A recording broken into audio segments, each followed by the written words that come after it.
कसाई से गाय की जान बचाने खुद दौड़े चले आए बजरंगबली। क्या हुआ जब एक कसाई गौ माता को अपने साथ ले जाने लगा?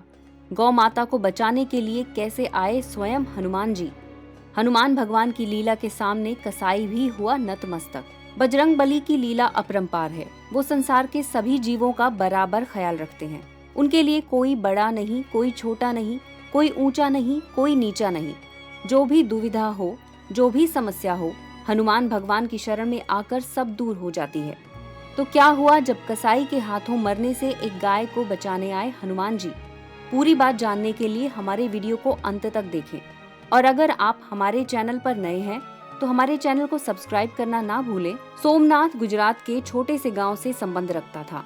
उसकी छोटी सी जमीन थी और गाय भैंस का एक तबेला था जिससे उसका गुजारा चलता था।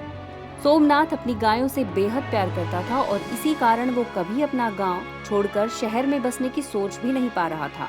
साथ ही सोमनाथ भगवान हनुमान का अनन्य भक्त था और अपने दिन का ज्यादातर समय भगवान की सेवा में ही गुजारता था। भगवान हनुमान की कृपा से वो कम संसाधनों में भी खुश रहता था। लेकिन पिछले कुछ महीने सोमनाथ के लिए काफी भारी साबित हो रहे थे। लॉकडाउन के बाद से गांव के लोगों की आमदनी सूख गई थी और 2 वक्त की रोटी का इंतजाम करना भी मुश्किल हो गया था। ऐसे में लोगों के लिए अपने जानवरों का ख्याल रखना बेहद मुश्किल हो गया था। कई लोगों ने अपने जानवरों को बेचना शुरू कर दिया। सोमनाथ को पता चला कि गांव में एक कसाई है जो गांव की गाय भैंसों को अच्छे दामों में खरीद रहे हैं। सोमनाथ को ये बात बिल्कुल बर्दाश्त नहीं थी कि कोई कसाई उसके जानवरों को अपने साथ ले जाए। पर हालत बहुत खराब थी और सोमनाथ पर कर्ज बढ़ता जा रहा था। इसी बीच सोमनाथ को शहर में नौकरी का प्रस्ताव मिला। सोमनाथ को ये आशा थी कि शहर से कुछ पैसे जोड़कर वो अपना कर्ज चुका लेगा और अपने घर और जानवरों को बचा लेगा।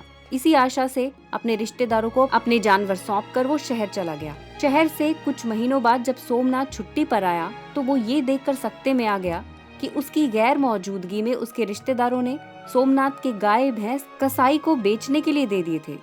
सोमनाथ तुरंत ही कसाई के पास पहुंचा और उसने अपने गाय भैंस वापस मांगे। लेकिन कसाई ने ये कहकर जानवर देने से मना कर दिया कि वो इनकी पूरी कीमत दे चुका है। सोमनाथ ने उनसे कहा कि वो थोड़ा थोड़ा करके सब कुछ सारा पैसा चुका देगा, पर कसाई ने कहा कि वो गायों से अच्छा खासा मुनाफा कमा सकता है तो वो क्यों उन्हें वापस करेगा। सोमनाथ उस दिन रोते रोते घर आया और भगवान हनुमान से बोला कि हे प्रभु, तेरे होते हुए ये अनर्थ कैसे हो गया? हे बजरंगबली, इस अधर्म को होने से रोक दो। कसाई गायों को अपने साथ ले जाने लगा। उसी समय एक अजीब वाकया हुआ। एक आदमी आया जिसने अपना नाम मारुति बताया और खुद को एनिमल वेलफेयर डिपार्टमेंट का अधिकारी बताया।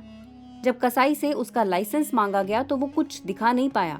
उसने मारुति को घूस देने की कोशिश की, पर मारुति ने उसकी दुकान को गैर कानूनी घोषित करके उसे सील कर दिया और सभी जानवरों को अपने कब्जे में ले लिया। सोमनाथ जब शाम को घर वापस आया तो उसने देखा कि उसके जानवर अपने खूंटे पर खड़े हैं। ये देखकर सोमनाथ की आंखों से आंसू छलक पड़े। जब उसने मारुति नाम के अफसर की कहानी सुनी तो उसे समझते देर नहीं लगी कि ये हनुमान भगवान की ही कृपा है जिसकी बदौलत उसे उसकी गाय वापस मिल गई। उसने हनुमान जी का तहे दिल से शुक्रिया अदा किया और बजरंगबली के नाम का गुणगान किया। तो कैसी लगी दोस्तों आपको हमारी ये कहानी? हमें कमेंट सेक्शन में जरूर बताइएगा। ऐसी ही हनुमान भगवान से जुड़ी सच्ची और रोचक कहानियों के लिए हमारे चैनल पर बने रहिए। जय बजरंगबली।